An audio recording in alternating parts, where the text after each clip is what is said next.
ओम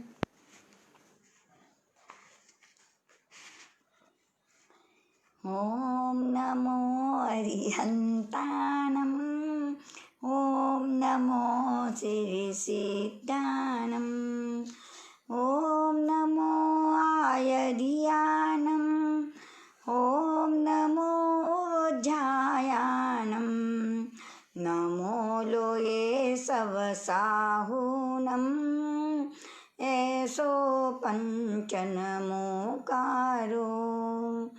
सब पावपनाशनो मंगलानं च सर्वेसिं परमं हवै मंगलम्, परमं हवै मंगलम्। धम्मो मंगलमुखीठम्, अहिंसा संयमो तवो, देवावितं नमं सन्ति, जस धम्मे संयमनो, जस धम्मे संयमनो। सर्वप्रथम अनंत अनंत उपकारी हमारी आस्था के आयाम प्रभु महावीर को कोटिश वंदन।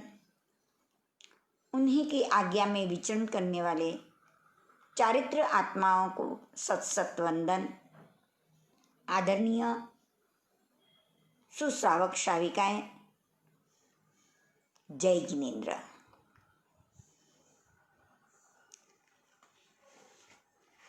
सदगृहस्थ के स्वरूप को समझने के लिए हमने अपने गृहस्थ को कैसे स्वर्ग जैसा बनाए, इसका चिंतन करते हुए परिवार में पूज्य के प्रति आदर भाव, सम्मान भाव, सत्कार भाव, जीवन में कसायों की मंदता, जिससे हमारे ही शुभ कर्मों का बंध होए, जीवन में यत्नपूर्वक प्रवृत्ति, पुण्य का उपार्जन और सारे उत्तरदायित्व को व्यवस्थित करते हुए अपनी आत्मा के लिए कुछ साधना हमने अपने जीवन के लिए 14 नियमों के स्वरूप को समझने का प्रयास किया और लगभग सब 14 नियम ग्रहण करते होंगे, ऐसी आशा है। 3 मनोरथ का चिंतन, उसका स्वरूप, श्रावक के 4 विश्राम, जिन विश्रामों का आधार लेकर हम कैसे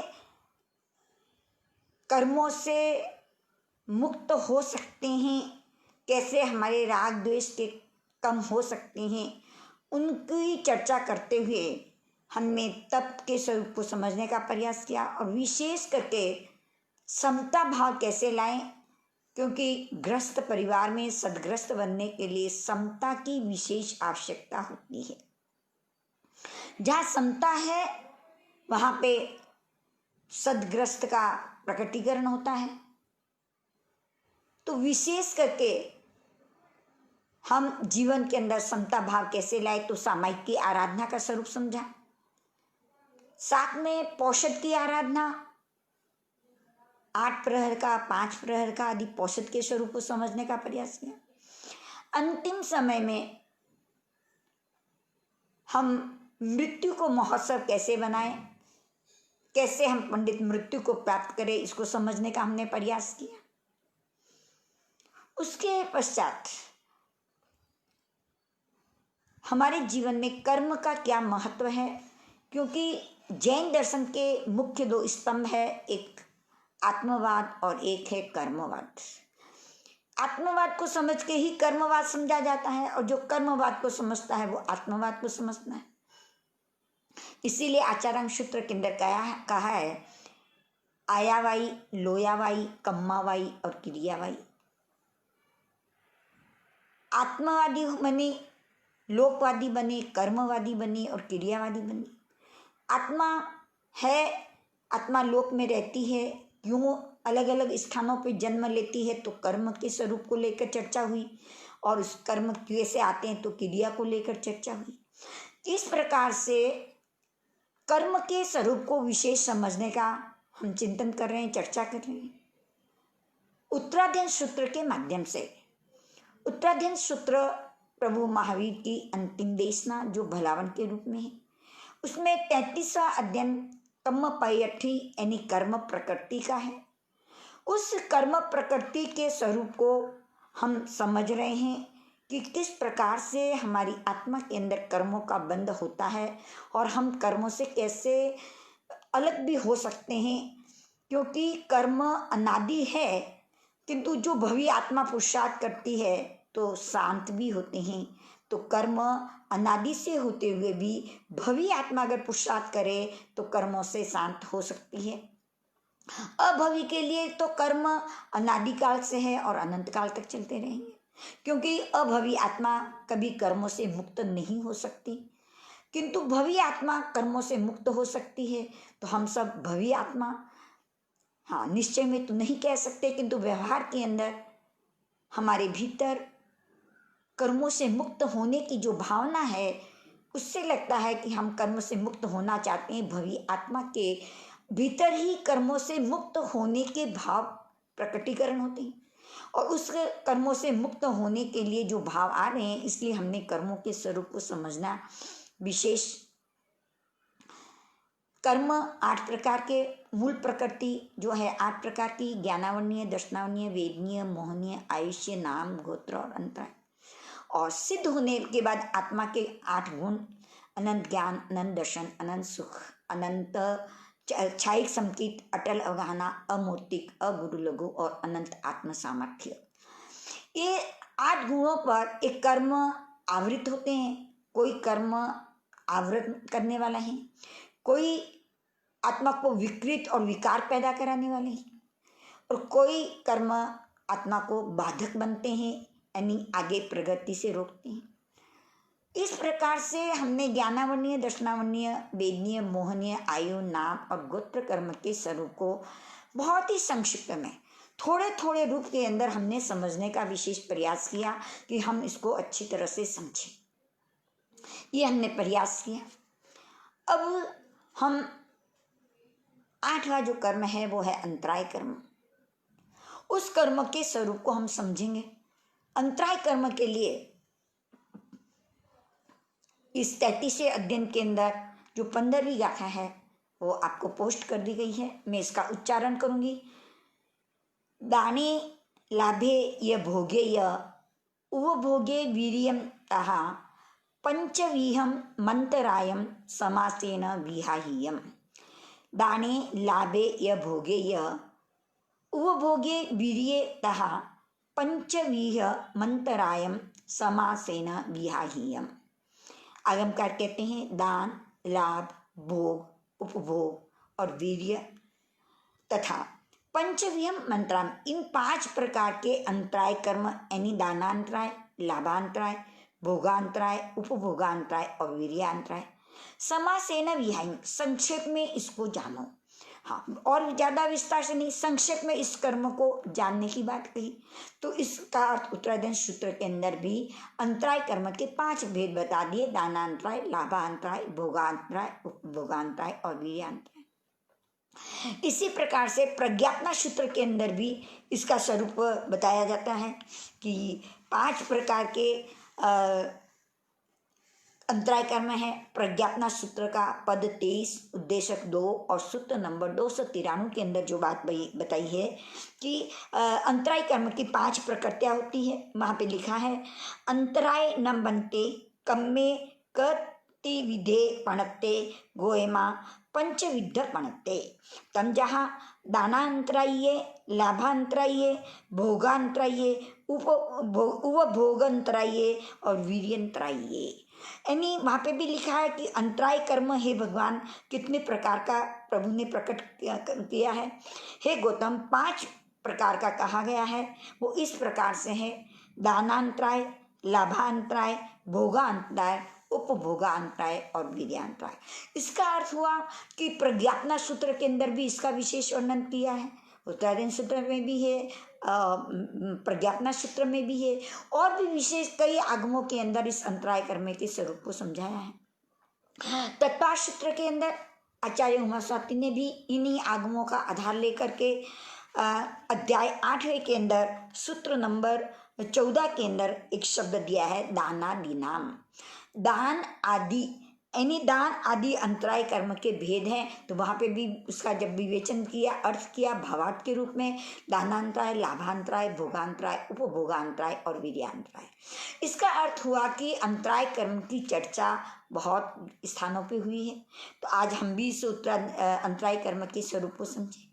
अंतराय कर्म घाती कर्म है, ये हमारे आत्मा के अनंत वीर्य शक्ति जो है, उस अनंत सामर्थ्य जो हमारे अंदर है, यानी हमारा आत्मा का सामर्थ्य कितना है, अनंत आत्म सामर्थ्य है। हम एक समय में यहाँ से सिद्धालय तक पहुँच सकते हैं, लोक के अग्रभाग तक पहुँच सकते हैं, ऐसा सामर्थ्य हमारे अंदर रहा। वो सामर्थ्य हमारे अनंत वीर्य कहो, अनंत शक्ति कहो या अनंत सामर्थ्य कहो, ऐसा जो अनंत सामर्थ्य हमारे आत्मा के अंदर है, उस सामर्थ्य को रोकने वाला, उसको रुकावट डालने वाला, उसके बाधा करने वाला, उसको अड़चन देने वाला जो कर्म है, उसको अंतराय कर्म है। हमारी आत्मा की अनंत शक्ति है हमारे पास, उस शक्ति की घात करता है, इसलिए इसको अंतराय कहा है। शक्ति की घात यानी विघ्न करता है, बाधा करता है या रुकावट डालता है या अड़चन डालता है, इसलिए इसको अंतराय कर्म कहा जाता है। ये अंतराय कर्म हमारी क्षमता को कुंठित करता है, क्योंकि हमारे अंदर अनंत सामर्थ्य भरा हुआ है, अनंत शक्ति है, अनंत वीर्य है, अनंत ओजस्विता है हमारे अंदर। उन सारे को कुंठित करने का काम यानी उसको रुकावट डालने का कोई काम करता है, तो वो है अंतराय कर्म। ये अंतराय कर्म हमारे बाह्य पदार्थों के अंदर और भीतर में रहे हुए हमारी आत्मा की सामर्थ्य दोनों को रुकावट डालता है। यानी बाह्य अवस्थाओं के अंदर जो हमारा धन, हमारे पास जो वैभव है, भोग्य सामग्रियां हैं, हमारे पास भोजन, वस्त्र, घर, मकान आदि जो हमारी जो सामग्री है, इनको भी रुकावट करता है, वो अंतराय कर्म है। और हमारे भीतर, हमारी आत्मा के भीतर अनंत सामर्थ्य के अंदर अनंत ज्ञान है, अनंत दर्शन है, हमारे अंदर सामयिक की साधना करने की शक्ति है, पोषित करने की शक्ति है, दीक्षा लेने की शक्ति है, साधना करने की शक्ति है, मोक्ष जाने की शक्ति है। ये भीतर के जो हमारे गुण हैं, उन गुणों को भी ये बाधक बनता है। यानी बाह्य सामग्री में भी बाधक बनता है और भीतर में रहे हुए अनंत गुणों के अंदर भी ये बाधक बनता है। तो ये दोनों दो कार्य करता है, बाह्य और भीतर के अंदर रुकावट डालना इस अंतराय कर्म का काम। इस अंतराय कर्म को खजांसी का उदाहरण देकर समझाया गया है। जैसे राजा के पास एक व्यक्ति आया और उसने अपनी बात रखी कि मुझे इतने पैसों की आवश्यकता है। राजा ने कह दिया कोई बात नहीं, मैं लिख करके देता हूँ, तुम भंडारी जिसको खजांसी कहते हैं, कोषाध्यक्ष कह दो, भंडारी कह दो, मैं उनके पास जाओ और कह दो कि राजा ने कह दिया, दे दो। अब वो राजा साथ में ही चला और चिट्ठी दी, राजा चला गया बोल करके। अब वो खजांसी कोषाध्यक्ष देखता है कि एक साथ में ऐसे व्यक्ति को 1 लाख रुपया देना ये कोई उचित नहीं है। तो कहता है कि राजा भले कह दे, पर मुझे मालूम है कि खजाने में कितने रुपए पड़े, 1 लाख रुपए तुम्हें दे दूंगा तो दूसरा क्या करूंगा। अब वो 1 लाख रुपया राजा ने कह दिया, वो लेना चाहता है, लेने के लिए भी तैयार है, पर बीच के अंदर एक खजांसी बाधक बन जाता है, ये कोषाध्यक्ष बाधक बन जाता है और उसको नहीं देता है। 1 लाख की जगह वो उसको 1 रुपया भी देने के लिए तैयार नहीं है, कहता है बाद में देखेंगे, चले जाओ, अभी नहीं है। अब राजा देने के लिए तैयार है, लेने वाला तैयार है, किंतु खजांसी बीच के अंदर बाधक बन जाता है। वैसे ही हमारी आत्मा राजा है। राजा करने के लिए उत्साहित है, करना चाहता है, पर ये बीच में अंतराय कर्म ऐसा बाधक बन जाता है कि हम अपने कार्य को नहीं कर पाते। हम जानते हैं समय भी है हमारे पास, बैठे भी रहते हैं, समय करने के भाव भी हैं, जानते भी हैं स्वरूप को, फिर भी हमारा उत्साह करने के लिए आगे नहीं बढ़ पाता, हम नहीं कर पाते हैं, वो हमारा कर्म है अंतराय कर्म। तो हमने अंतराय कर्म के स्वरूप को समझने का प्रयास किया। अंतराय कर्म रुकावट डालता है, विघ्न करता है, बाधक बनता है ना। अंतराय कर्म आभ्यंतर गुणों को भी बाधक बनता है, बाह्य पदार्थ की सामग्री प्राप्त होने में भी बाधक बनता है। खजांची का इसका उदाहरण देके समझाया, तो ये इसका प्रभाव जो है वो हमारे प्रयास में भी बाधक बनता है। जैसे हम कहते हैं कि एग्जाम देना, पढ़ना चाहते हैं कि पढ़ाई कर ले तो अच्छे नंबर आएंगे, किंतु उसको प्रयास में रोकता है कि हाँ तो करेगा, फर्स्ट तो आने वाला है नहीं, अब देखेंगे बाद में कर लेंगे। अब उसके अंदर वो सामर्थ्य है भीतर के अंदर कि मैं अच्छी तरह से अपने पढ़ाई कर लूँ और मैं फर्स्ट रैंक भी आ सकता हूँ, वो सामर्थ्य अंदर है, किंतु ये अंतराय कर्म आकर के उसके प्रयास में, उसके पुरुषार्थ में, उसको आगे बढ़ने के अंदर ऐसा बाधक बनता है कि आज नहीं कल से करूँगा, कल नहीं परसों से करूँगा, एग्जाम के दिन तक भी वो अपना पुरुषार्थ नहीं कर पाता। इस प्रकार से प्रयास में बाधक। बिजनेस भी अच्छा जानता है, बिजनेस करने की इच्छा भी होती है, उसकी सारी व्यवस्था भी है, फिर भी प्रयास करने में बाधक बनता है। अभी तो पहले 9 बजे दुकान खोली जाती थी, अभी तो रात को देरी से मंगल होती है, चला जाऊंगा 11 बजे 11:30 बजे जाना है। अंदर के भीतर का उत्साह ही नहीं आने पाता कि नहीं मुझे व्यापार करना है, मुझे बिजनेस करना है, तो मुझे तो आगे तो बढ़ना है। ये उत्साह नहीं देता, अपना पुरुषार्थ करने नहीं देता, अपना प्रयास करने नहीं देता, वो है अंतराय कर्म। और प्राप्ति में भी रुकावट डालता है। कोई देना चाहता है, कहाँ से लाभ प्राप्त होने वाला है, कोई जगह आदि की व्यवस्था है वो उससे प्राप्त होने वाला है, कहाँ से धन प्राप्त होने वाला है, ऐसा प्राप्त होने वाली स्थिति होती है, उसमें भी अंतराय कर्म रुकावट डालता है। कहाँ से अनजाने में कितने जगह से हमको धन मिलता है, पर उसमें भी कोई बाधक बन जाता है, वो धन के किसी प्रकार से व्यवस्थाओं को लेकर के हमें प्राप्त नहीं होने देता। तो ये अंतराय कर्म प्राप्ति में भी रुकावट डालता है, और जो प्राप्त है उसका नाश भी करता है, ये अंतराय कर्म है। जो हमें प्राप्त हुआ है उसका नाश भी कर लेता है ये कर्म। जैसे हमारे पास सामग्री है और हमने उसका उपयोग नहीं किया, तो धीरे धीरे वो सामग्री क्या हो जाती है, नाश हो जाती है। जैसे हम और आप सब जानते हैं कि हम जब जाएंगे तो ये धन वैभव हमारे साथ नहीं चलेगा, सब कुछ जानते हैं, मानते हैं कि ये सारी चीज सामग्री हमारे साथ में नहीं चलने वाली है, फिर भी हमारा सम्यक पुरुषार्थ नहीं होता कि मैं इसको दान पुण्य करके अपनी कमाई तो कर लूं, ये नहीं कर सकता। सब मालूम है, और ऐसे भी कहते हैं कि किसके लिए संचित कर रहे हो, तो कि पुत्र के लिए, तो पुत्र कपूत तो क्यों संचय और पुत्र सपूत तो क्यों संचय। यानी कपूत है तो संचने की जरूरत नहीं, आप जितना भी इकट्ठा करोगे वो सारा उड़ा देगा, और सपूत है तो उसके लिए करने की जरूरत नहीं, हो तो स्वयं अपनी पुरुषार्थ से कमा देगा।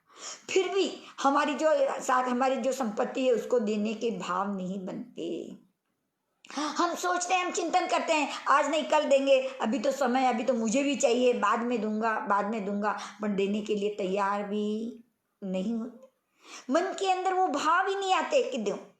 जैसे हम फिक्स डिपॉजिट कराते हैं, प्रश्न खड़ा होता है कि क्यों कराते हैं फिक्स डिपॉजिट, तो सोचते हैं कि जब बुढ़ापा आएगा कोई सेवा करने वाला होगा या नहीं होगा, व्यवस्था होगी या नहीं होगी, तो जो फिक्स डिपॉजिट किया हुआ है वो मेरे काम आएगा। यानी संसार के लिए वो फिक्स डिपॉजिट की चिंता करता है, पर फिक्स डिपॉजिट से हाँ हो सकता है वो इकट्ठा किया हुआ भी अपने भाग्य में नहीं है, अंतराय कर्म का उदय है तो लेके जाए। फिक्स डिपॉजिट इसलिए करना चाहिए हमें कि सेवा तो हो जाएगी, जब मैं अपने परिवार के साथ अच्छा रहूंगा तो परिवार वाले मेरी सेवा कर लेंगे, इसमें कोई बाधा की बात नहीं। मेरा स्वभाव अच्छा हो जाएगा तो परिवार मुझे कहाँ रोकेगा, जरूर हो जाएगा, इसमें कोई बाधा की बात नहीं है। किंतु फिक्स डिपॉजिट तो इसलिए करना चाहिए कि अभी मैं नहीं दे सकता, अभी मैं जो पुरुषार्थ करके मेहनत करके जो धन कमाता हूँ अभी नहीं दे सकता, पर मैं कुछ भाग फिक्स डिपॉजिट करूँ कि बुढ़ापे के अंदर मैं दान पुण्य कर सकूँ। ऐसा उत्साह भाव अंदर से नहीं आने देता। संसार की चीज़ों को जो साथ नहीं चलने वाली है उसके लिए तो कई कितना सोचता है, किंतु अपने साथ चलने वाले के लिए सोचने के लिए तैयार नहीं है। इसका अर्थ ये है हमारा अंतराय कर्म हमें जो प्राप्त है उसको भी नाश करने के लिए तैयार हो जाता है, किंतु हमको उपयोग नहीं करने देता है। ये धन वैभव सारा यहीं रहेगा, पर उसके लिए हमें पुरुषार्थ नहीं करने देता। यह भी अंतराय कर्म है। पूरे दिन भूखे रह जाएंगे, कुछ नहीं खाएंगे, ग्राहक आगे से आगे ग्राहक आ रहा है तो कुछ नहीं खाती हैं। कभी लंबी यात्रा हो गई और कुछ खाने के लिए नहीं मिला तो भूखे रह सकते हैं, तो उसमें उन्हें कुछ नहीं लगता। और ऐसे उपवास कर लो और उपवास के पचकान लो तो नहीं, उपवास के पचकान नहीं लूंगा, भूख लगेगी। अरे पचकान लोगे तो भूख नहीं लगेगी, पर उल्टा समझता है कि पचकान लूंगा तो भूख लगेगा, और वो उपवास के पचकान भी नहीं कर पाता है, पूरे दिन भी भूखा रह जाता है। तो ये पचकान नहीं करने देता, प्राप्त सामग्री का त्याग नहीं करने देता। प्राप्त सामग्री नाश होती है तो कोई बात नहीं, पर उसका त्याग नहीं करने देता। ऐसा जो कर्म है उसको अंतराय कर्म कहते हैं। अंतराय कर्म के अभी हमने 5 बातें ध्यान में की थी कि दानांतराय, लाभांतराय, भोगांतराय, उपभोगांतराय और वीर्यांतराय। दानांतराय किसे कहते हैं? दान देने योग्य वस्तुएं हमारे पास मौजूद है, यानी हम दान दे ऐसी चीजें हमारे घर के अंदर है और होती ही है। हमारे घरों के अंदर तो अनंत पुण्यवानी हमने की है और अनंत पुण्य का योग है, शुभ योग है, कर्मों का विशेष उपशम हुआ है, मंद कसाई है। इस सारी स्थितियों को लेकर देखें तो हमें हमारे पास बहुत सारी सामग्री है। तो दान देने के योग्य हमारे पास वस्तुएं हैं। दान के श्रेष्ठ फल का भी हमें ज्ञान है कि दान देने से दानांतराय कर्म टूटता है, और दानांतराय कर्म जब टूटता है तो आत्मा का जो आत्म सामर्थ्य है वो ज्ञान हमारा प्रकटीकरण होता है। तो दान के श्रेष्ठ फल भी हम अच्छी तरह से जानते हैं, उसका ज्ञान है।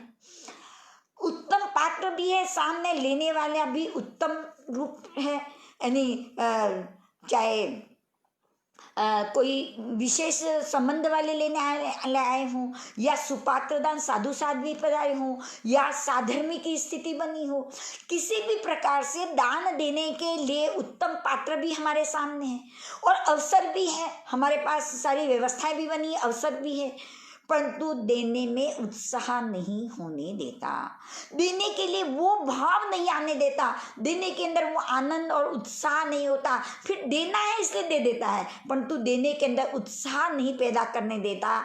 उस कर्म को ऐसे जो परिणाम है आत्मा के कि देने योग्य वस्तु है, दान का हम स्वरूप जानते हैं, दान का क्या फल है वो हम जानते हैं, लेने वाले हमारे सामने उत्तम पात्र है, नहीं तो कई बार लेने वाले भी नहीं मिलते। ऐसा भी है उत्तम पात्र है, अवसर भी आया हुआ है, पर देने में उत्साह नहीं होता, दे नहीं सकते। उस ऐसे आत्मा के परिणामों को दाना अंतराय कर्म कहने का उदय कहते हैं। ये दाना अंतराय कर्म का स्वरूप है कि सब कुछ होते हुए भी हम उत्कृष्ट भावों से उत्साहपूर्वक किसी को कुछ नहीं दे सकते। ये हमारा दानांतराय कर्म का स्वरूप बताया। लाभांतराय कर्म का स्वरूप बताया। दाता देने वाला तैयार है, उदार दिल से देना चाहता है। किसी व्यक्ति को कोई व्यक्ति बहुत उत्कृष्ट भाव से देने के उत्कृष्ट भाव से देने। लाभांतराय का स्वरूप बताया। देने वाला दाता तैयार है और उदार भाव से दे रहा है, उसने मांगा भी नहीं तो भी उसके उत्कृष्ट भाव और उदार भाव से देने वाला है। देने योग्य वस्तु भी उसके पास तैयार है, वो देना भी चाहता है। हमें भी लाभ की इच्छा है कि मुझे ये चीज मिल जाए तो मैं बहुत सारा कुछ कार्य कर सकूं, लाभ की इच्छा भी है। याचना भी कुशलता से करता है, विवेक पूर्वक करता है। यानी कब किसी से कोई चीज लेने की इच्छा करना, यानी मांगना, उसमें भी विवेक चाहिए। जैसे कई बार ऐसे एक पारिवारिक उदाहरण से समझा रही हूँ कि परिवार के अंदर बच्चों को कहाँ जाना होता है, कुछ लाना होता है। अगर विवेक से देखे कि अभी पापा बहुत खुश हैं, व्यवस्थित हैं, और इस समय कोई कह दिया जाए तो मेरी बात मान ली जाएगी, और कभी कभी इसको समझ ले तो इसको तो विवेक पूर्वक कहते हैं। और कभी कभी आते ही कह देते हैं। मन के अंदर, व्यापार के अंदर, कार्य के अंदर बहुत सारे अलग अलग विचार चल रहे हों और आते ही कह दे तो क्रोध हो जाता है। जो प्राप्त करना है वो नहीं होता, वो अविवेक वाला है। तो हमें किस समय, किस प्रकार से, कैसे, किस वस्तु को लाभ हो ऐसे चिंतन करना चाहिए और फिर उनसे कुछ मांगना चाहिए। तो याचना करने में भी हम कुशल है, मांगने के अंदर भी विवेक भी है और सब कुछ होते हुए भी, यानी देने वाला दाता तैयार है, हम लेने वाले हैं और हमको आवश्यकता है, लाभ की इच्छा है, हमने याचना भी कुशलता पूर्वक की है, फिर भी हमको इष्ट वस्तु की प्राप्ति नहीं होती। जो हमें चाहिए वैसी इष्ट वस्तु की प्राप्ति नहीं होती। ये दाना अंतराय कर्म का स्वरूप है कि लाभा अंतराय कर्म का स्वरूप है कि सारी व्यवस्था होते हुए भी हमें वो चीज प्राप्ति नहीं होती। चाहे वो जमीन है, चाहे वो धन है, चाहे वो व्यवस्थाएं हैं, चाहे संबंध है, जो संबंध जोड़े जाते हैं वो भी लाभांतराय कर्म के उदय से हमें प्राप्त नहीं होते। तो ये लाभांतराय कर्म का उदय हुआ। इसका स्वरूप इस प्रकार से बताया।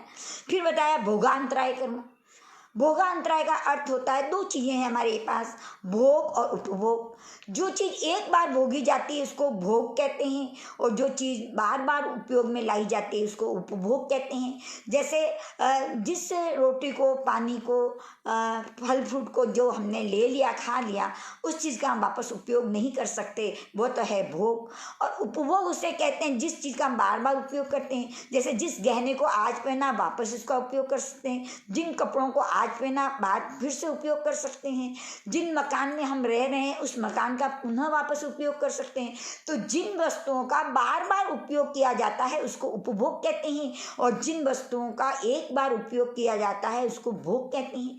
तो भोगांतराय और उपभोगांतराय, भोगांतराय कर्म के अंदर हम भोग की सामग्री भरपूर मिली है, भोग की सामग्री हमारे सामने है, किंतु वो चीज जो भोगने योग्य है वो भोग की सामग्री हम भोग नहीं सकते।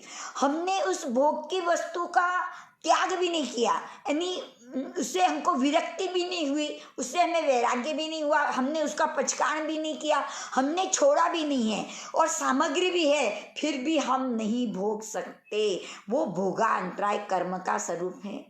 भोगांतराय कर्म वो है कि जिस कर्म के उदय से भोग की सामग्री सामने होने पर भी हमको उसके पचकान नहीं किए, हमने उसका त्याग नहीं किया है और हम भोग भी नहीं सकते। ऐसी स्थिति, ये भोगांतराय कर्म का स्वरूप हुआ। जैसे किसी को शुगर की बीमारी हो गई और घर के अंदर बहुत सारी मिठाइयाँ पड़ी, शुगर की बीमारी से उस मिठाई का भोग नहीं करना है, से भोग की सामग्री है पर भोग नहीं करने और उसके पचकान भी नहीं किए कि मैंने मिठाई का मेरा त्याग है। अगर अंतर्भावों से मिठाई का त्याग अगर कर लिया जाए तो त्याग की भावना से हमारा वीर्यांतराय कर्म का क्षयोपशम विशेष हो गया, हम आगे वैराग्य भाव की ओर आगे बढ़ सकते हैं। तो न तो वस्तु का से विरक्ति हुई और न वस्तु से मोह आसक्ति छूटी और खा भी नहीं सकते। तो न तो भोग कर सकते हैं और न त्याग कर सकते हैं और भोग की सामग्री पड़ी है, उसको भोगांतराय का स्वरूप है। इसी प्रकार से उपभोगा अंतराय का, उपभोग करने के कपड़े ले लो, गहने ले लो, वस्तु ले लो, पदार्थ ले लो, जो मकान है, ये सारी सामग्री हमारे सामने है। सामग्री भी उपलब्ध है हमारे पास, गहना भी हमारे पास उपलब्ध है। हमने एक लिमिटेशन नहीं किया, हमने व्रत नहीं लिए, लिमिटेशन नहीं किया और सामग्री भी है, यानी त्याग की भावना भी नहीं हुई और वस्तु भी हमारे सामने, फिर भी हम नहीं पहन सकते। जैसे बुखार आ गया, जबरदस्त तापमान बढ़ चुका है और उठ भी नहीं सकते, घर में प्रसंग भी है विवाह का, सारी सामग्री है, कपड़े गहने सारे हमारे पास है, हमने उनका त्याग भी नहीं किया और पहन भी नहीं सकते और उसके साथ जुड़े ही रहते हैं, वह उपभोग का स्वरूप होता है। तो ऐसे उपभोगांतराय का स्वरूप हुआ।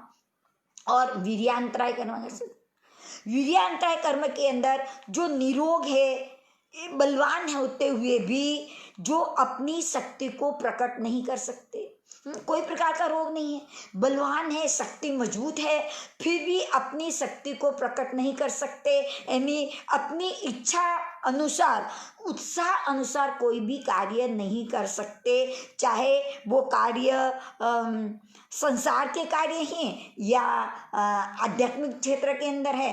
कोई भी कार्य उत्साहपूर्वक शक्ति होते हुए भी नहीं करते।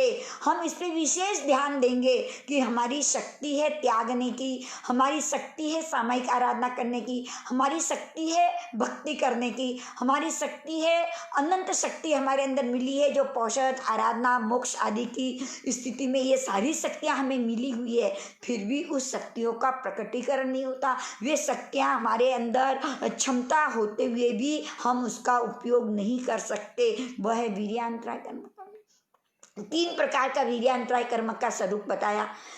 बाल वीर्यान्तराय, पंडित वीर्यान्तराय और बाल पंडित वीर्यान्तराय, ऐसे 3 चीजें बताई।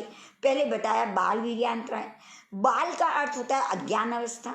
जो अज्ञान है वो इस संसार के कार्यों से विशेष जुड़ता है, तो इस संसार के कार्यों में भी उत्साह नहीं होता, वो करने के लिए तैयार ही नहीं होता। मालूम है कि मुझे ये कार्य करना है, ये कार्य अच्छी तरह से करूँगा तो इसका लाभ मुझे अवश्य मिलेगा, ये सारा जानते हुए भी उस कार्य को करने के लिए उत्साहित नहीं होने देता, वो है बाल वीर्यान्तराय।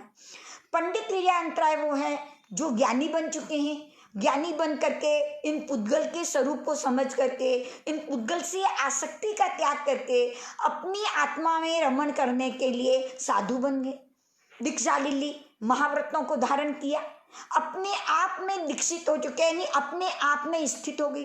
पहले शिक्षा प्राप्त की और उसके बाद दीक्षा प्राप्त की। शिक्षा का अर्थ दीक्षा के स्वरूप को समझा, उसके ज्ञान के स्वरूप को समझा, दीक्षा का स्वरूप अच्छी तरह से समझ के दीक्षा का फल भी समझ लिया कि आश्रय कम हो जाता है और निर्जरा संबंध विशेष हो जाते हैं और इससे मुक्ति का मार्ग है, सम्यक ज्ञान दर्शन चारित्र की आराधना करनी है, इस स्वरूप को भी समझ लिया और दीक्षा ले ली। और दीक्षा लेने के बाद में भी वो पंडित वीर्यान्तराय कर्म जो है उनको मोक्ष मार्ग के लिए आगे बढ़ने नहीं देता। बस सोच लेते हैं दीक्षा हो गई, बस मेरा काम हो गया, अब आराम से प्रवचन दे दो, गोची कर लो, ला दो, गुरु भगवंतों की सेवा कर दो, बस काम हो गया। नहीं, अब तो शुरुआत हुई है उस मार्ग के अंदर, अभी अपने ज्ञान दर्शन चारित्र तक की वृद्धि करनी है और मोक्ष मार्ग की ओर आगे बढ़ना है, ये बढ़ने नहीं देता, उसका नाम है पंडित वीर्यान्तराय कर्म।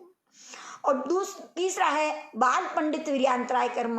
बाल पंडित वीर्यान्तराय कर्म में देशवीरती श्रावक, जो श्रावक पूर्ण रूप से अज्ञानी भी नहीं है और पूर्ण रूप से पंडित भी नहीं है, यानी पूर्ण स्वरूप को जानने पर भी पूर्ण रूप से त्याग नहीं कर पाता है और त्याग नहीं करता है, उसको देशवीरती श्रावक गुणस्थान कहते हैं। तो ये 5 गुणस्थान वाले अपने जो व्रत हैं, जैसे हम लोग अपने आप में चिंतन करें, हमारे श्रावक के 12 व्रत बताएं और इतनी सरलता से परमात्मा ने हमारे सामने रखा है कि आराम से हम उस चीज़ को समझ करके त्याग पहचान कर सकते हैं। परंतु श्रावक कहलाना तो चाहते हैं पर श्रावकों के व्रतों को धारण नहीं करते। चिंतन करना, हमने व्रतों को धारण किया है नहीं, और छोटे छोटे व्रत हैं, 10 जीव को संकल्प करके नहीं मारेंगे, बड़े झूठ नहीं बोलेंगे, और करते भी नहीं है, फिर भी उसका पचकान त्याग नहीं कर पा रहे हैं। तो बाल पंडित वीर्यान्तराय कर्म का अगर उदय आ जाए तो वो जीव श्रावक व्रतों का भी पालन नहीं कर सकता। तो इस प्रकार से ये वीर्यान्तराय कर्म के स्वरूप को हमने समझा। तो ये स्वरूप जो हमने अभी समझा, इसका बंध कैसे होता है उसको भी समझ लें। ऐसे तो पढ़ते इसमें चर्चा करते हुए समझ में आया है, फिर भी भगवती सूत्र के अंदर शतक 8 उद्देशक 9 के अंदर सूत्र नंबर 351 के अंदर ये चीज़ें बताई है कि इन कर्मों का बंध किस प्रकार से होता है, कर्मों के बंध की स्वरूप को समझाया है। आगम के वचन है भगवती सूत्र के अंदर, दाना अंतरायणम, लाभा अंतरायणम, भोग अंतरायणम, उपभोगंतरायणम, वीर्य अंतरायणम, अंतराय कम्मा शरीर प्रयोगे बंधे, यानी दान, लाभ, भोग, उपभोग, वीर्य में अंतरायणम यानी अंतराय देने से, विघ्न करने से अंतराय कर्म शरीर का प्रयोग बंद होता है, यानी हमारे आत्मा के साथ अंतराय कर्म का बंद होता है। दान, लाभ, भोग, उपभोग और वीर्य के अंदर जब अंतराय देते हैं तो अंतराय कर्म का बंध होता है। और तत्व सूत्र के अंदर भी अध्याय 6 और 26वीं गाथा के अंदर बताया है विघ्न करण मंत्रायस्य, यानी विघ्न करण, विघ्न का अर्थ है बाधा करने से अंतराय कर्म का बंध होता है। जब जीव बाधक बनता है तो अंतराय कर्म को बांधता है। तो दान के अंदर बाधक बनना या दान देने वालों की निंदा करना, कोई दान दे रहा है तो कहते हैं कितना दान दे देगा, क्या भारत के अंदर तो करोड़ों की संख्या है, क्या सबको दान देने के लिए जाएगा क्या, ये इसके क्या दान देने से क्या होता है। तो जो दान देना चाहता है उसके दान के अंदर बाधक बनता है। और जो दान दे रहा है उसको समझ करके कहते हैं क्या है इसके पास, पूर्वों की पहले बड़ेरों की बहुत संपत्ति पड़ी है, दिया तो क्या बड़ा काम कर लिया, यानी उनकी निंदा भी करता है। या दे रहा है तो कहते हैं कि 2 नंबर का काम करता है, कितना फोगट के पैसे कमाता है, क्या करेगा, इसीलिए नाम के लिए देता है। अब उसके मन के भाव नहीं जानते, वो क्यों दे रहा है, किस लिए दे रहा है, किस प्रकार से दे रहा है, हमें कोई पता नहीं है। फिर भी हम कहते हैं कि 2 नंबर का पैसा है, अपने नाम के लिए देता है, क्या तो देते हैं, तो ये निंदा होगी। दान देने बाधक भी बने और निंदा भी करे तो दाना अंतराय कर्म का बंद कर देता है।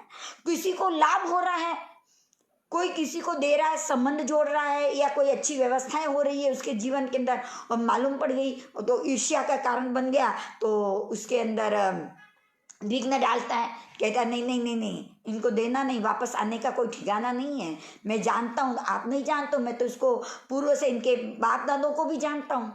इस प्रकार से कह करके उससे जो लाभ प्राप्त होने वाला है उस लाभ के अंदर बाधक बन जाता है, तो लाभांतराय कर्म की स्थिति को होता है। वो दे रहा हो तो इशारे से कहता है नहीं नहीं नहीं मत देना, अब नहीं देना, ज़्यादा देने के योग्य नहीं है, इसकी पात्रता नहीं है, हम नहीं जानते पात्रता है या नहीं, फिर भी देने में बाधक बनता है, तो लाभांतराय कर्म का।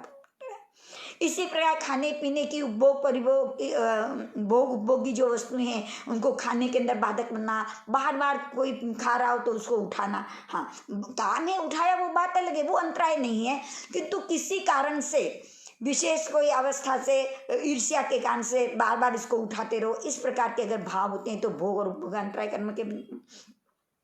और जो धर्म ध्यान कर रहा हो, यानी सामायिक करता हो या समाज की सेवा करता हो, अन्य समाज के लिए अच्छे कोई कार्य करता हो, यानी ज्ञानावने कर्म के से वो किसी को किताबें देता हो, पेन पेंसिल देता हो, अनाथों की सेवा करता हो, इस प्रकार की जो उत्साह कार्यपूर्वक कार्य करते हैं और वो उत्साह प्रकट कर रहा है, पर उसके अंदर उसके कहना कि कितना भी करो भाई, इसके धर्म के ये सारे कार्य करने से अपयश ही मिलेगा, कर लो समाज की सेवा, अंत में तो अपयश ही मिलेगा, इस प्रकार के शब्दों को कह करके उनके अंदर जो उत्साह चलता है, जो वीर्य शक्ति जो होती है वो ठंडी पड़ जाती है, निरुत्साहित कर देता है। इस प्रकार से वो कर्मों का क्या कर देता है, ये जो कर्मों के इस प्रकार से जो बंद करता है, बंद करना बहुत सरल है किंतु भोगना बड़ा कठिन। इस प्रकार से उत्साह को निरुत्साहित कर देता है, बाधक बनता है, निंदा करता है, इस प्रकार से भीतर के अंदर भी भावनाओं को पैदा नहीं होने देता। हाँ, वीर्यांतराय कर्म का उपशम होने से होगा तो अंदर से उत्साह पैदा होगा, पर जब बाधक बनेंगे तो उत्साह निरुत्साह बन जाता है। इस प्रकार से एक ढंढन मुनि की कहानी को समझ करके कहेंगे तो वहाँ पे कहा है बंद समय चित्ते चेतिये रे उदय सो संताप, बंद समय चित्त चेतिये रे उदय सो संताप, यानी जिस समय बंद करता है उस समय जीव चेतता नहीं है, जागृत नहीं रहता है, सोचता नहीं है, पर जब उसका उदय होता है तो बड़ा संताप करता है, बड़ा दुखी होता है, पीड़ित होता है और फिर नए कर्मों का बंद कर देता है। तो ढंढन मुनि कृष्ण महाराजा के पुत्र थे, उनका नाम ढंढन मुनि था, उन्होंने पूर्व भोग के अंदर अंतराय कर्मों को बांधा। किसान था और किसान का सबसे बड़ा निरीक्षक था, सब किसान जो खेतीबाड़ी करते थे, जो करते थे उसका निरीक्षक बना हुआ था, निरीक्षण करता था, देखता था, ध्यान रखता था। भोजन की सामग्री आ जाती थी और भोजन की सामग्री 12 बजे मान लो आ गई और सारी सामग्री तैयार है और खेत में जितने भी किसान काम कर रहे हैं उनको सबको भोजन देना है और भरपूर भोजन देना, अच्छा भोजन देना है, अच्छे भावों से भोजन देना है, उसमें कोई बाधा नहीं है। किंतु काम का इतना लोभ था, लालच था कि 12 बजे भोजन का समय होता है तो कहते हैं इतना काम कर लो उसके बाद भोजन करना, कहते हैं और इतना काम कर लो फिर करना। अब उनके मन के अंदर, भीतर के अंदर काम करने की ताकत नहीं होती, कर्म करने की शक्ति भी नहीं है और काम करने का मन भी नहीं, दोनों है। मन भी हार गया और शरीर से भी कमजोर हो गए, फिर भी कहते हैं नहीं इतना काम करो उसके बाद आहार मिलेगा, इतना काम करो। जो 12 बजे भोजन आ चुका है और 12 बजे का भोजन का समय है, उसको 1 बजे तक 2 बजे तक खींचता और 2 बजे के बाद भोजन देता। भोजन भरपूर देता था, सामग्री सब कुछ मिल जाती थी, किंतु भोजन देने के समय को रुकावट डालता था, 12 बजे को 2 बजे तक ले जाता। इस प्रकार के कार्य करने से और जब अंतिम समय भी आ गया और समझ में भी आ गया तो उनके उस गलत काम की आलोचना भी नहीं की, यानी उन लोगों को सॉरी भी नहीं कहा, उनसे सॉरी बोल करके भी ये बात नहीं, आलोचना बिल्कुल भी नहीं की, और आलोचना नहीं की तो वो कर्म उनके साथ में गाढ़ा बंधा हो गया। अब ये सारी व्यवस्थाओं से उस जीव ने ऐसे कर्म बांधे, परंतु भाव अच्छे थे, खिलाना था, बहुत सामग्री खिलाता था, परंतु अंतराय देने के कारण से ऐसा हुआ कि जन्म कहाँ लिया। 3 खंड के राजा कृष्ण वासुदेव, उनके 16,000 देश के राजा, उनके घर जन्म लेना बहुत बड़ी बात। और वहाँ पे ढंढन कुमार के नाम में और नेमिनाथ भगवान के दर्शन करने गए और वहाँ पर वैरागी आया और दीक्षा ले ली। दीक्षा लेने के बाद में गोचरी के लिए गए आज्ञा लेकर। उस समय में सब अपनी अपनी ही गोचरी लाते थे और क्योंकि बहुत बहुत साधु साधु साथ में रहते थे, 500 700 ऐसे साधु साधु साथ में रहते थे, तो सब अपनी अपनी गोचरी लाते थे और अपनी गोचरी ला करके अपने गोचरी करके अपना कार्य करते थे। भगवान की आज्ञा लेकर वे गोचरी के लिए निकले। बराबर समिति का उपयोग करते हैं, ईरिया समिति, भाषा समिति, एशना समिति आदि का उपयोग कर सहित गोचरी के लिए जाते और गोचरी के लिए गए तो कहाँ वहाँ पर घर असुस्ता हो जाता। अब निर्दोष आहार लेना है, दोष युक्त आहार हो जाते। इस प्रकार से 1 दिन 2 दिन 4 दिन आहार मिला ही नहीं। फिर विचार किया कि मुझे आहार नहीं मिलता, दूसरे मुनि जो आहार जाते मैं उन्हीं के साथ चला जाऊं तो मुझे आहार मिल जाएगा। और वे उन्हीं के साथ में आहार लेने के लिए जाते और वहाँ आहार लेने के लिए जाते वहाँ पर, तो उस दिन ऐसा जो होता कि उनके अंतराय कर्म जबरदस्त उदय में थे, उनके साथ थे, उनका भी अंतराय कर्म बंध जाता, यानी उनका भी अंतराय आ जाता, उनको भी गोची नहीं मिलती। 2-3 बार देखे कि यार मेरे से इनको भी गोची नहीं मिलती तो नहीं जाना, रोज जाते आहार नहीं मिलता। अब भगवान के सामने जाते, भगवान तो ज्ञान केवल ज्ञानी थे। नेमिनाथ भगवान ने कहा कि हे दंडन, तुम्हारे अंतराय कर्म का उदय चल रहा है इसीलिए तुम्हें आहार नहीं मिलता, तो क्या करूं भगवान? तो क्या अभिग्रह धारण कर लो, अभिग्रह करने से अंतराय कर्म टूटता है, तो अभिग्रह धारण कर लो। तो कि भगवान क्या अभिग्रह? कि जब तक मेरे भाग्य से आहार नहीं मिलेगा, क्योंकि मैं दूसरों के साथ जाता हूँ तो उनको भी नहीं मिलता है, तो मुझे जिस दिन मेरे भाग्य से आहार मिलेगा उस दिन मैं आहार ग्रहण करूंगा। अभिग्रह ले लिया, रोज गोचरी के लिए जाते थे परंतु आहार नहीं मिलता, रोज गोचरी के लिए जाए आहार, लंबा समय बीत गया, कहाँ पे आता 6 महीने बीत गए, कहाँ कितने लंबे समय बीत गए। एक बार गोचरी के लिए गए और शरीर एकदम कृश हो चुका था, दुबला पतला हो चुका था, धीरे धीरे ईरिया समिति का पालन करते हुए आगे बढ़ रहे थे। सामने से कृष्ण वासुदेव रथ में बैठे हुए आए और ढंढन मुनि को देख करके रथ को एक तरफ खड़ा रख करके स्वयं नीचे उतर के ढंढन मुनि को वंदन करते हैं और वंदन करने के बाद सुख साता पूछते हैं और बड़े उत्साह और आनंदित होते हैं। सुख साता पूछ करके फिर रथ में बैठ करके चले गए। ये सारा दृश्य एक राजा जरोखे में बैठा था और जरोखे में बैठे बैठे देखा कि अरे 3 खंड के राजा, 16,000 देशों के राजा है और एक मुनि क्या उनसे भी विशेष है या नहीं, है ना? राजा अपनी 5 इंद्रियों और मन के अंदर आसक्त बना हुआ है, जितना मिल रहा है उसमें संतुष्टि नहीं है, तृप्ति नहीं है, और मुनि उन सारी चीजों का त्याग करके आए हैं, संतुष्ट है, तो संतोष में सुख है। जहां तृप्ति हो जाती है वहां सुख है, जहां तृप्ति नहीं होती वहां दुख ही दुख। अब इतना बड़े राजा उनको वंदन किया तो जरूर इसके अंदर कोई विशेषता होनी चाहिए। अब वह राजा, वो सेठ नीचे उतरा और मुनि को वंदन किया और गोचरी के लिए गए। गोचरी के लिए मोतीचूर के लड्डू बने हुए थे, बहुत सारे मेवा डाल करके, 64 प्रकार के मेवे वगैरह डाल के ऐसे लड्डू बने हुए थे। और मुनि के अंदर वो ताकत थी लड्डू को पचाने की, इसलिए लड्डू गोचरी के अंदर ले लिए, 4, 6, 10 गोचरी के अंदर। और बड़ी प्रसन्नता हुई कि ओहो, आज मेरे अंतराय कर्म टूटे। कैसे मैंने अंतराय कर्म बांधे थे, ये सारे के सारे मेरे अंतराय कर्म क्या हो गए हैं, टूट गए। ऐसे आनंदित होकर के वे आहार लेकर के भगवान के पास पहुंचे। भगवान ने कह दिया, हे ढंढन मुनि, तुम्हारे अभिग्रह के अनुसार भोग्य योग्य नहीं है, यानी ग्रहण करने योग्य नहीं। विचार करने लगे, मैं ही लेकर के आया हूं और मुझे कहते पर भगवान की वाणी तो असत्य नहीं। भगवान ने संकेत कर दिया कि कृष्ण महाराजा अगर वंदन नहीं करते तो सेठ तुम्हें आहार नहीं बहराता। तो कृष्ण के प्रताप से ये आहार मिला है, तुम्हारे भाग्य से नहीं, इसलिए तुम्हारा अभिग्रह सफल नहीं हुआ। तो फिर क्या करूं भगवान कि परट लो। और लेकर के गए और उसको परटने लगे। चूरते चूरते लड्डू को परट रहे हैं तो चूरना तो पड़ेगा ही, क्योंकि मिट्टी में पलित करना है, क्योंकि वो किसी को दे भी नहीं सकते। और लेकर के चले गए।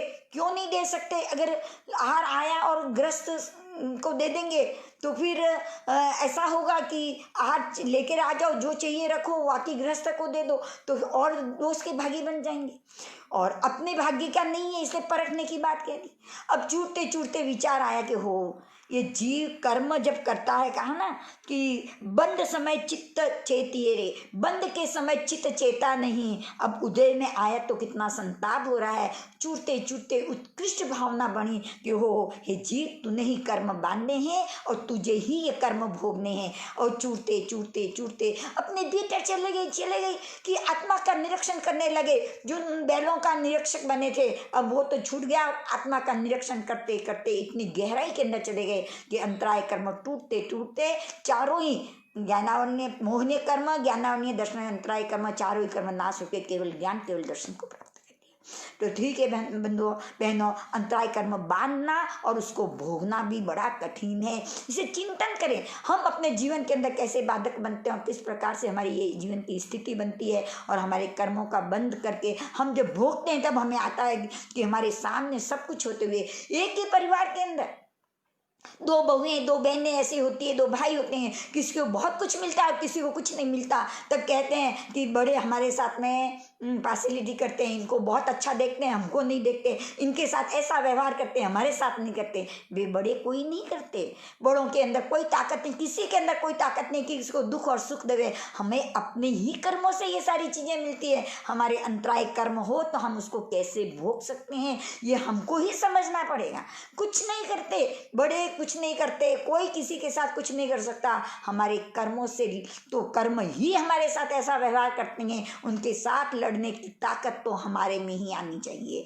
इसीलिए कर्म हम नहीं बांधे तो कर्मों को क्षय करने के लिए भी हम समझें ये घाती कर्म है। इसलिए इस घाती कर्म की प्रकृतियों का संक्रमण नहीं होता, इसको तो हमें तोड़ना ही पड़ता है। और इस घाती कर्म को तोड़ने के लिए उत्साहपूर्वक जो अच्छे कार्य करता है, जिसके व्यक्ति के अंदर उस अच्छे कार्य कर रहा है, बड़ा उत्साह से कर रहा है, उसकी अनुमोदना करना सीखें। कुछ नहीं करना, हमें वो कार्य नहीं करना है, हमें कुछ नहीं करना है, पर जो अच्छे कार्य करते हैं और उत्साहपूर्वक कोई कार्य कर रहे हों तो हम उसकी अनुमोदना करें, बार बार उसकी अनुमोदना करें। और जो अच्छे कार्य करते हैं धर्म के लिए, समाज के लिए, व्यवहार के लिए, तो तन मन धन से और वो समय लगा के करते हैं, उनकी हम सराहना करें, बार बार उनके गुणगान करें कि कितने अच्छे हैं, कितना समय देते हैं, साधु साधियों को कितना समय देते हैं, इनके आहार पानी में, इनके विहार के अंदर कितना समय देते हैं, कितने भाग्यशाली हैं। इस प्रकार से उनकी सराहना बार बार करने से अंतराय कर्म टूटता है।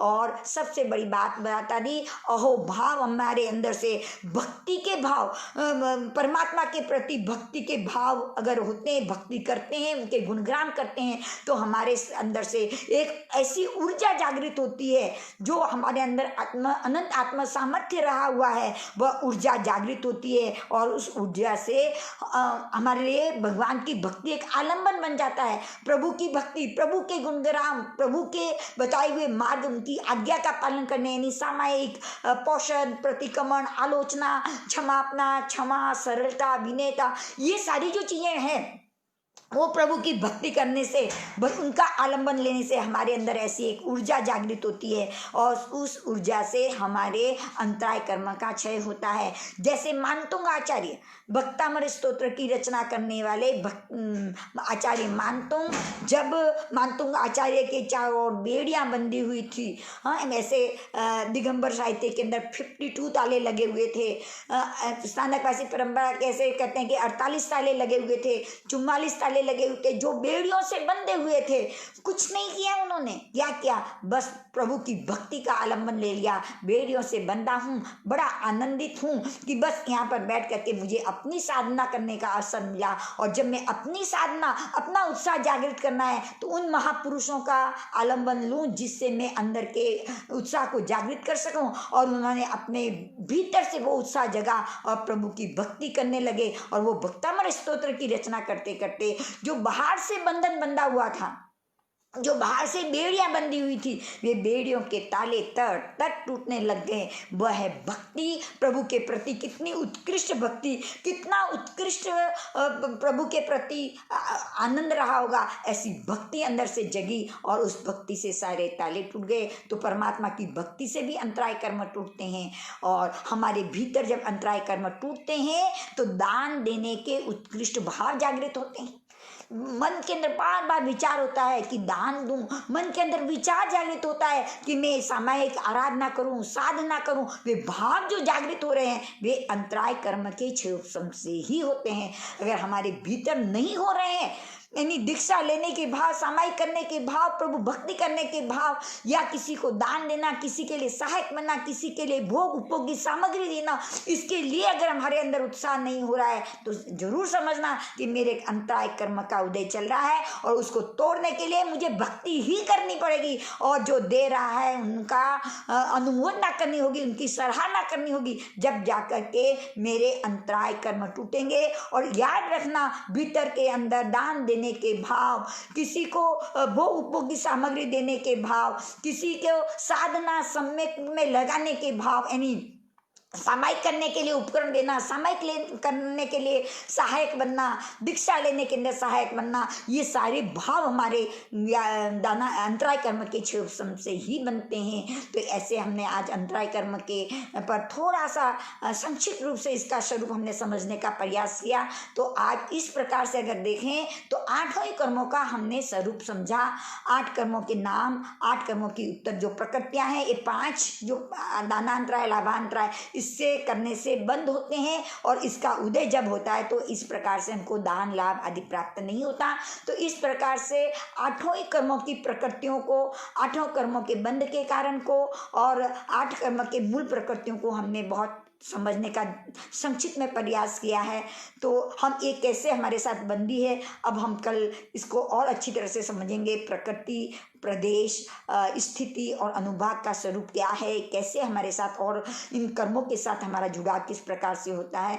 जब हम ये समझेंगे तो हमारे चिंतन चलना चाहिए, अनुप्रेक्षा होनी चाहिए कि हमारे ये कर्म हमारे से कैसे अलग होते, इसी का हम विशेष प्रयास करें। इन्हीं मंगलमय भावनाओं के साथ जिनवाणी को आधार बना करके हमने जो चर्चा करने का हमें अवसर मिला, उसके अंदर आगम के विरुद्ध कोई शब्द आ गया हो या उच्चारण शुद्ध रूप से न हो पाया हो, तो इसके लिए जम वाइदम, बच्चा मेलियम, हीणखरम, अच्छखरम, पयहीनम, विनयहीनम, जोगहीनम, घोषहीनम, सुट्ठु दीनम, दुट्ठु परिचयम, अकाले कहो सज्जाओ, काले न कहो सज्जाओ, असज्जये सज्जयम, सज्जये न सज्जयम, भंटा गुणता विचारता, ज्ञान और ज्ञानन पुरुषों की अभिनय असाधना की हो तो बारंबार मिच्छामि दुक्कडम।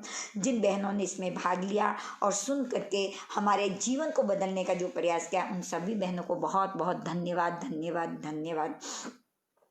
गुरुदेव की आज्ञा से, बड़े भाई बहनों की आज्ञा से चत्तारि मंगलम। अरिहंता मंगलम, सिद्धा मंगलम, साहू मंगलम, केवली प्रणयतो धम्मो मंगलम। चत्तारि लोगुत्तमा। अरिहंता लोगुत्तमा, सिद्धा लोगुत्तमा, साहू लोगुत्तमा, केवली प्रणयतो धम्मो लोगुत्तमो। चत्तारि शरणं पवज्जामि। अरिहंते शरणं पवज्जामि, सिद्धे शरणं पवज्जामि, साहू शरणं पवज्जामि, केवली प्रणयतं धम्मं शरणं पवज्जामि। अरिहंता जी को शरणो, सिद्धा जी को शरणो, साधु जी को शरणो, केवली प्ररूपित दया धर्म को शरणो। ये चार सरना दुख हरना और न सरना कोय। जो भव्य प्राणी आदरे तो अक्षय अमर पद होय। अंगुष्ठे अमृत वसे लब्धि तना भंडार। श्री गुरु गौतम समरिये मन वंचित फलदाता। भावे भावना भाविये भावे दीजे दान। भावे धर्म आराधिये पावे केवल ज्ञान। पावे पद निर्माण। जय जिनेन्द्र।